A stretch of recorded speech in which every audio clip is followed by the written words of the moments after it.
बरेचदा मला प्रश्न विचारला जातो की स्टेजवर समजा आम्ही वाक्य विसरलो तर काय? बरेचदा मला प्रश्न विचारला जातो की स्टेजवर समजा आम्ही वाक्य विसरलो तर काय?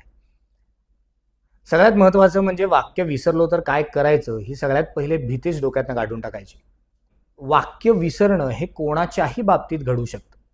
आपल्याला असं वाटतं की आपण नवीन आहोत किंवा आपण पहिल्यांदा काम करतोय तर आपल्या वाक्य विसरलो तर काय, समोरचे काय म्हणतील? तर ही भीती काढून टाका. कारण अनेक कलाकार, अनेक दिग्गज कलाकार अगदी 50, 100, 150, 200, 500, 1000 प्रयोग झाल्यानंतर सुद्धा वाक्य विसरू शकतात. त्यामुळे वाक्य विसरणं हे कोणाच्याही बाबतीत होऊ शकतं. एक वाक्यांचा फ्लो लागलेला असतो आणि त्या फ्लोमध्ये कुठल्याही कारणाने लक्ष विचलित होऊ शकतं आणि त्याच्यामध्ये ते रिदम तुटू शकतं. मग अशा वेळी करायचं काय? तर सगळ्यात पहिले मी तुम्हाला जे सांगितलं ते की तुमची भीती ही काढून टाका की आपण वाक्य विसरू. कारण काय कितीही झालं तरी सुद्धा नाटक हे टीमवर्क आहे. तुम्हाला एकट्यालाच बोलायचं नाहीये. त्यामुळे तुम्ही जेव्हा बोलत असता एखादं वाक्य तुमच्याकडनं जरी स्किप झालं तरी सुद्धा तुम्हाला घाबरायचं कारण नाही, कारण तुमची बाकी टीम तुमच्या बरोबर असते.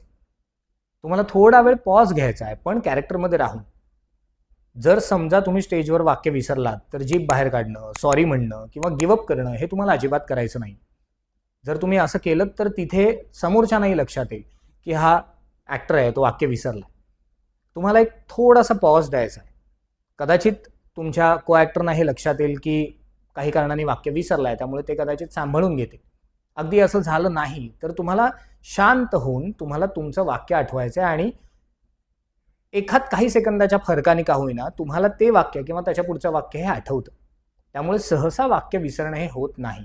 एकतर तुमचे कलाकार सांभाळून घेतात किंवा तुम्हाला 2-3 वाक्य पुढचं वाक्य आठवतं आणि नाटक कंटिन्यू होतं. कारण वाक्य विसरण्याचे अनेक कलाकारांचे अनेक किस्से आहेत. पण अर्थात तुम्ही जर स्टेजवर व्यवस्थित फोकस ठेवलात आणि तुमच्या रोलमध्ये राहून किंवा बाजूच्या आजूबाजूच्या सगळ्या ह्याचा नीट विचार करून तुम्ही जर कामावर लक्ष केंद्रित केलं तर मात्र तुम्ही अजिबात वाक्य विसरणार नाही. त्यामुळे सगळ्यात पहिले ही भीती पूर्णपणे काढून टाका आणि बिनधास्त काम करा.